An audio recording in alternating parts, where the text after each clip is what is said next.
रतन और रामू दो दोस्त इस गांव से उस गांव में हाथ से बुनी साड़ियां बेचकर अपना गुजारा करते हैं।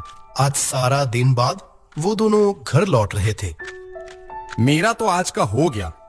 आज तो साड़ी अच्छी बिकी। हाँ, अब जल्दी से घर पहुंच पाए तो ही अच्छा है। हाँ, जो बाकी है रहने दे। ये ट्रेन नहीं मिली तो आज घर नहीं पहुंच पाऊंगा।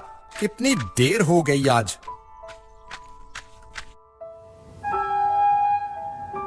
ट्रेन तो छूट रही है। चलता हूं रे रतन, कल मिलेंगे फिर। ट्रेन छूट गई तो घर नहीं पहुंच पाऊंगा।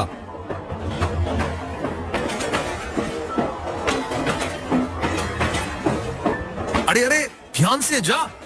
ठीक ट्रेन में चढ़ा है ना, देख ले।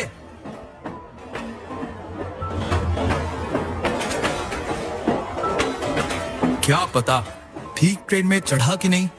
ऐसे हड़बड़ी में चढ़ गया, कोई मुसीबत में ना पड़ जाए। ट्रेन में चढ़कर रामू देखा डिब्बे में 2-4 लोग बैठे हैं। रात तब काफी हो गई थी।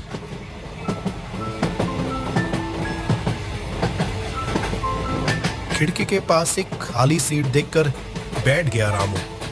दिन भर की थकान में कब आंखें लग गई थी पता ही नहीं चला।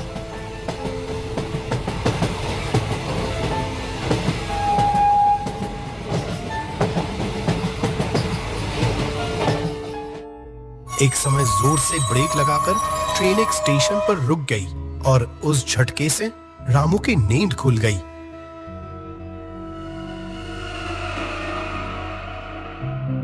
ये क्या, ट्रेन ऐसे रुक क्यों गई?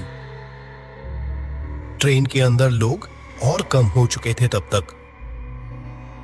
खिड़की से बाहर देखते हुए रामू ने एक आदमी को प्लेटफॉर्म पर चलते ही देखा। अरे भैया, ट्रेन ऐसे क्यों रुक गई? क्या हुआ है? सामने लाइन पर एक हादसा हुआ है, सुना है? देर होगी ट्रेन छोड़ने में। क्या मुसीबत है? कितनी देर हो चुकी है, ऊपर से ये सब। इंतजार करते करते एक समय फिर रामू की आंख लग गई। अचानक नींद खुलते ही रामू ने देखा ट्रेन चल रही थी। चारों तरफ देखा, डिब्बे में अब कोई भी नहीं था, सिर्फ वो अकेला बैठा था। एक हल्का डर सा छा रहा था तब रामू के चेहरे के ऊपर। ये क्या, बाकी सब लोग कहां गए? मैं अकेला? ट्रेन चलते चलते अब एक स्टेशन पर आकर रुकी। रामू दरवाजे के पास आके बाहर की तरफ देखकर चौंक उठा। ये कौन सा स्टेशन? ऐसा कोई स्टेशन तो उसने देखा नहीं। रामू समझ नहीं पा रहा था कि ये कहां आ गया वो। हड़बड़ी में क्या वो तब गलत ट्रेन पकड़ लिया था? सोचते सोचते ट्रेन से उतर गया वो। एक बिल्कुल ही अनजान जगह पर आ गया था रामू। स्टेशन पूरा खाली था, कुछ भी समझ नहीं आ रहा था उसे। अचानक थोड़ी दूर उसने देखा एक चाय वाला जा रहा है। ओ चाचा, चाचा सुनते हो? कौन? मैं हूं। मैं ना शीतलपुर जा रहा था, पर ये कौन सा स्टेशन है? समझ नहीं आ रहा कुछ। क्या आप मुझे बता सकते हैं? शीतलपुर? ये तो शीतलपुर की लाइन नहीं है, ये बादलपुर स्टेशन है। बादलपुर? ऐसा किसी स्टेशन का नाम तो उसने सुना ही नहीं था। ये कहां आ गया है वो, और कितने दूर आ गया? बादलपुर स्टेशन? लगता है गलत रास्ते पर आ गया हूँ। यहाँ से शीतलपुर कैसे जा सकता हूँ, बता देंगे? अब यहाँ कोई ट्रेन नहीं मिलेगी और अब कोई गाड़ी भी नहीं मिलेगी यहाँ। देर रात हो जाने पर इस इलाके में कोई भी नहीं रहता। कल सुबह की पहली ट्रेन पकड़कर यहाँ से चले जाना। ओह, और कोई ट्रेन नहीं मिलेगी? ठीक है, तो मैं स्टेशन पर ही बैठकर रात गुजार लेता हूँ। सुबह की पहली ट्रेन पकड़ूंगा। ये स्टेशन पर होगे? आप सोच समझकर बोल रहे हो ना? अभी 9:30 की आखिरी ट्रेन चली गई। 10 बजे के बाद इस स्टेशन पर कोई नहीं रहता और आप यहाँ रहोगे कह रहे हो? चले जाओ यहाँ से। इस स्टेशन पर रात में कोई जीवित इंसान नहीं रहता। मन ही मन काफी डर गया था रामू, लेकिन इस अनजान जगह पर वो जाता भी कहाँ। हिम्मत जुटाकर बोला, मैं वहां बैठकर रात गुजार लूंगा ना, आप चिंता मत कीजिए, कर पाऊंगा, मैं रात गुजार लूंगा। जो ठीक समझो, पर बाद में मुझे मत कहना कि मैंने सावधान नहीं किया था। चलता हूं मैं, और एक पल भी यहां रहना ठीक नहीं होगा। ये कहकर वो आदमी तेजी से चलता हुआ अंधेरे में गायब हो गया और पूरा खाली सुनसान स्टेशन पर अकेले खड़ा रहा रामू।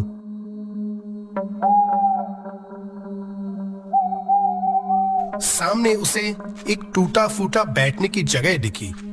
वहां जाकर बैठ गया वो।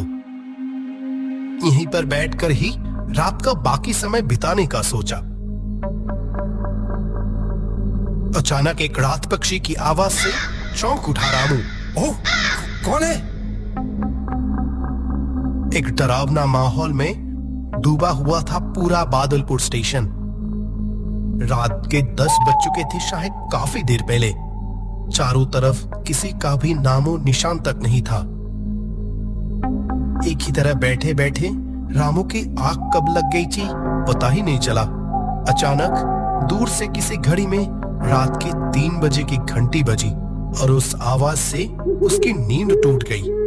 रात के 3 बज के, बस अब थोड़ी देर और। लेकिन बगल में देखते ही चौंक उठा रामू। वो कौन बैठा है? सर से पांव तक काले चद्दर में लिपटा हुआ कोई आकर उसके पास बैठा था। इस सुनसान स्टेशन पर ये कौन आया? कब आया? कौन है? यहाँ कब आए? इस गांव से ही है क्या? बिना कोई जवाब दिए चुप रहा वो काले चद्दर में लिपटा आदमी। रामू फिर से पूछा, भाई सुन रहे हैं? वो आदमी इस बार भी कोई जवाब ना देकर वहां से उठा और उल्टे दिशा में चलते हुए अंधेरे में जैसे गायब हो गया।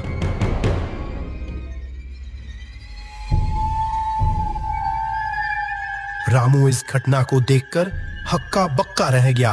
कौन था ये आदमी? कहां से आया? कहां गया? ये सोचते सोचते जैसे ही वो दूसरी तरफ पलटा, ठीक पहले की तरह बिल्कुल वैसा ही एक और आदमी काले चद्दर में लिपटा हुआ उसके पास बैठा है। इस बार रामू सच में बहुत डर गया। गले से आवाज ही नहीं निकल रही थी उसकी। कौन? कौन? वहां कौन बैठा है? इस बार भी पहले की तरह ये आदमी भी वहां से उठा और उल्टे दिशा में चलते हुए गायब हो गया।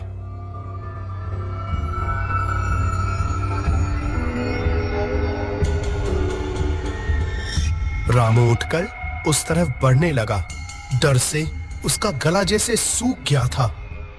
थोड़ा आगे बढ़ते ही देखा एक और टूटी फूटी बैठने की जगह, और वहां काले चद्दर में लिपटा एक आदमी लेटा हुआ था। साहब, आपके पास थोड़ा पानी होगा? बहुत प्यास लगी है। यहाँ चारों तरफ क्या हो रहा है कुछ समझ नहीं आ रहा। उस चद्दर में लिपटे आदमी की तरफ से कोई जवाब नहीं आया। साहब सुन रहे हैं? थोड़ा पानी होगा? पानी? यहाँ पानी नहीं, यहाँ तो बस मौत का खौफ। अरे बापे, बचाओ, भूत!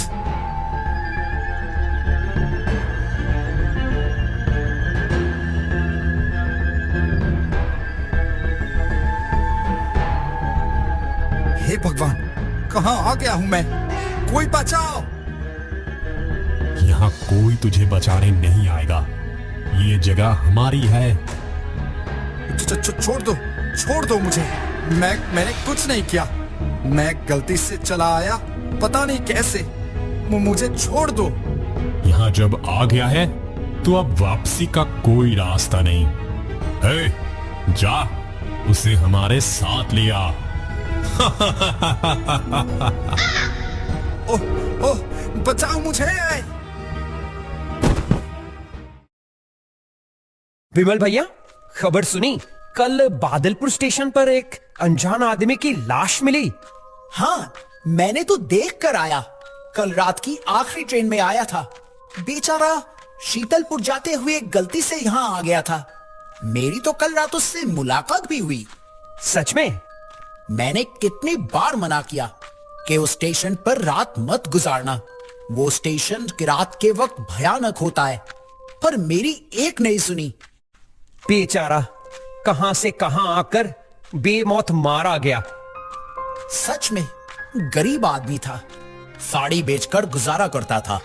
कहां रहता था, कौन कौन है, क्या पता। बेचारा।